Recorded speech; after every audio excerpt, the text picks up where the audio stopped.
On veut corriger les prix, et je pense que c'était aussi le sujet d'Olivier, il faut qu'on produise plus.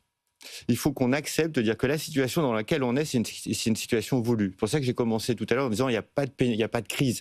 C'est vraiment une politique de la décroissance, une politique de la pénurie. Il faut accepter que, en ayant créé cette pénurie, on a tout renchéri. On a renchéri le prix du foncier, on a renchéri le prix de la construction, on a renchéri le prix des loyers. Enfin, quand on réglemente l'utilisation du foncier, quand on fait de la réglementation énergétique, on fait du 2020, du 2025, du 2028, on a suspendu la réforme de retraite et on refuse de suspendre la réglementation énergétique. Et Olivier dira mieux que moi, sur les DPE, F et G, enfin, moi je trouve que les sanctions sont scandaleuses. La politique écologique s'est transformée sur une politique de pénurie, et je pense qu'on s'est trompé et qu'on a créé cette situation qui maintient des prix très élevés. Et donc il faut produire plus et produire moins cher. Alors moi, il y en a beaucoup sur le plateau des experts de l'IMO qui passent et qui me disent effectivement, il faut revenir sur le calendrier de rénovation et d'obligation de rénovation sur le parc locatif. Donc je rappelle, les G sont interdits depuis le 1er janvier 2025, donc il y a un an déjà, et les F seront interdits au 1er janvier 2028. C'est un calendrier qu'on connaît depuis un moment quand même, il faut le dire, et qui par ailleurs a créé ce qu'on a appelé la valeur verte. Est-ce qu'on va dire aujourd'hui à toutes celles et ceux qui ont fait les travaux nécessaires que finalement la valeur qu'ils ont gagnée, l'investissement qu'ils ont fait n'a plus de valeur? Parce que si je reviens sur mon calendrier passoire thermique, je remets tout en cause en fait, toute la filière de la rénovation. Non, on ne remettra pas tout en cause parce que l'idée de la transition écologique et de la rénovation énergétique, c'est un principe général d'accompagnement d'un parc immobilier existant. On peut toujours inciter à faire des travaux. C'est pas la difficulté, et il y aura toujours un bien mieux classé énergétiquement qui sera donc mieux vendu ou mieux valorisé qu'un bien qui ne l'est pas. C'était pas très vrai quand tu n'avais pas le calendrier des interdictions à la location. Cette valeur verte est née des obligations. J'y viens au calendrier d'interdiction de location. Notre problème, ce sont les interdictions de location. Les interdictions de location font sortir du parc un volume important de logements. La correction au 1er janvier 2026 des consommations électriques, puisqu'on a changé le coefficient correcteur sur l'électricité, va donner un petit bol d'air, mais les propriétaires investisseurs qui, eux, sont sous encadrement, sous obligation de travaux, sous interdiction, ne vont peut-être pas être suffisamment motivés juste par la levée des interdictions. Ce qui est intéressant, c'est qu'on aura des locataires qui seront moins sous le joug d'un risque d'avoir d'un bien sur lequel on donne un congé et puis on demande aux locataires de partir. Il faut supprimer les interdictions de location, ça met une tension telle sur le marché, les interdictions de location. Ça ne concerne que les logements à usage d'habitation principale. Dans un immeuble au rez-de-chaussée, vous avez des locaux commerciaux, il n'y a pas d'obligation de rénovation énergétique. Le médecin qui est au premier étage, il n'a pas d'obligation de rénovation énergétique. Le propriétaire qui habite son logement, il n'a pas d'obligation. Mais dans un immeuble collectif, le pauvre gars qui a acheté un appartement pour le louer et qui, lui, c'est une interdiction de location, sauf à mettre en place des travaux importants. Et je rappelle que MaPrimeRénov', avec la suspension du budget, reprend un nouveau coup dans l'aile. Et on est en train de diminuer sur MaPrimeRénov' les subventions des monogestes ou tous les efforts. C'est surtout sur la réno globale. Mais soit dit en passant, pardon, non, mais dans ces cas-là. Sur le monogeste, c'est important. Non, sur le monogeste, non, non. On va pas se fâcher tous les deux. Non. Ils ont sorti l'isolation, mais c'est encore super bien financé par les certificats d'économie d'énergie.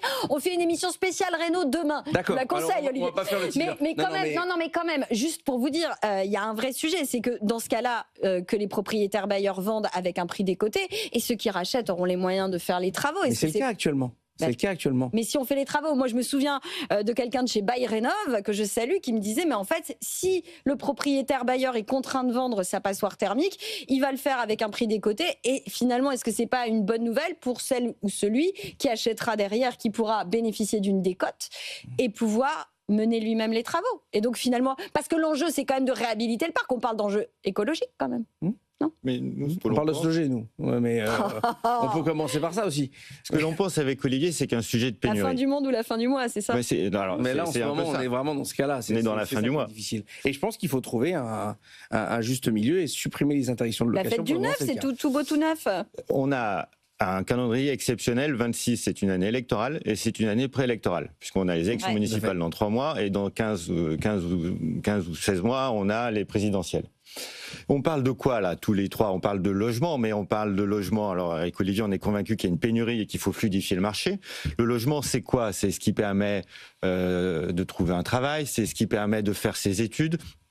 Quand on est un jeune, vous parliez de devenir propriétaire et il y a un parcours locatif important, c'est ce qui permet l'autonomie quand on est jeune, c'est ce qui permet d'étudier son autonomie avec sa famille, c'est ce qui permet d'avoir un projet de vie.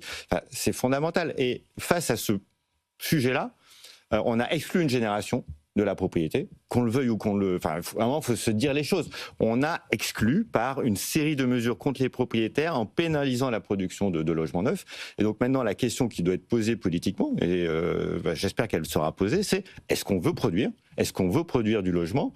Et je pense que toute une génération attend la réponse à cette question-là et que les hommes et femmes politiques d'aujourd'hui seront responsables devant eux sur les décisions qui seront prises. Alors il faut faire quoi, Norbert, pour faire repartir la production dans le neuf qui, je le rappelle, pour le coup, c'est de la création de logements ultra performants compte tenu des obligations et des réglementations environnementales. Justement, arrêtez le plus, arrêtez l'ultra performant. On a voulu toujours être meilleur dans la technique, mais faisons des logements déjà. Commençons par faire un logement. Un bon logement, c'est un logement construit, c'est pas un logement imaginé avec quand on arrive à faire du biosourcé, quand on arrive à faire des choses très performantes, tant mieux.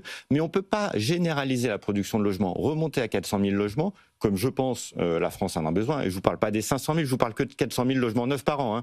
Donc c'est 140 000 de plus qu'aujourd'hui, en exigeant tout, en exigeant que le propriétaire ait un maximum d'argent, des qualités exceptionnelles techniques, de l'architecture, parce que les villes veulent de l'architecture, et elles ont raison, mettre des commerces en rez-de-chaussée parce qu'il faut créer de l'activité. À un moment, il faut choisir, et c'est le choix politique que j'espère qu'il sera formulé d'abord dans les élections municipales. Je vous dis, le logement, c'est pas une émission de télé, c'est pas trois professionnels qui parlent entre eux à midi, même si on a plaisir, c'est la vie des Français, et donc il faut produire plus de logements, fluidifier le marché de l'existant. Bon, justement, il nous reste 2 minutes. Olivier, on vous souhaite quoi pour ce marché de l'existant pour 2026 ? Moins d'encadrement, c'est ça ? Non, moi ce que je souhaite, c'est que chaque Francilien, chaque Français arrive à trouver, accomplir son projet de vie en trouvant le logement dont il a besoin. Qu'il soit locataire d'un petit logement, qu'ils doivent refaire sa vie, qu'ils doivent acheter, qu'ils doivent déménager. Il faut qu'on retrouve une fluidité générale. Et je souhaite dans tout ça que tous les acteurs de terrain, tous les professionnels puissent eux exercer leur talent, parce que c'est grâce aux professionnels de la construction, de l'urbanisme, de l'immobilier qu'on arrive à accomplir ces projets. Il faut que la politique tienne compte de ceux qui savent faire et pas uniquement du dogmatisme qui ne permet que de bloquer l'ensemble des marchés. Et on peut rajouter à ça le sujet du financement qu'on n'a pas évoqué, c'est qu'il faut qu'on ait un financement massif et fluide. Aujourd'hui, on a quand même un taux des obligations à 10 ans qui est en train de monter dangereusement. On a des dogmes en France sur on ne peut pas emprunter plus de 30% de ses revenus, 33. 35 même. On ne prend pas en compte les revenus qui évoluent. On a un certain dogme français avec un très bon crédit immobilier à taux fixe et sur des longues durées. Mais Julien Carmona, le président d'Arkea, nous le rappelle, on a aussi des dogmes européens qui sont en train de se rajouter aux dogmes français. Ouais. Et donc, il y a ce que dit Olivier est très juste, il faut donner aux professionnels la capacité d'agir, de montrer leur talent, mais il faut aussi s'assurer qu'on a un crédit de l'immobilier encore fluide, encore facile d'accès.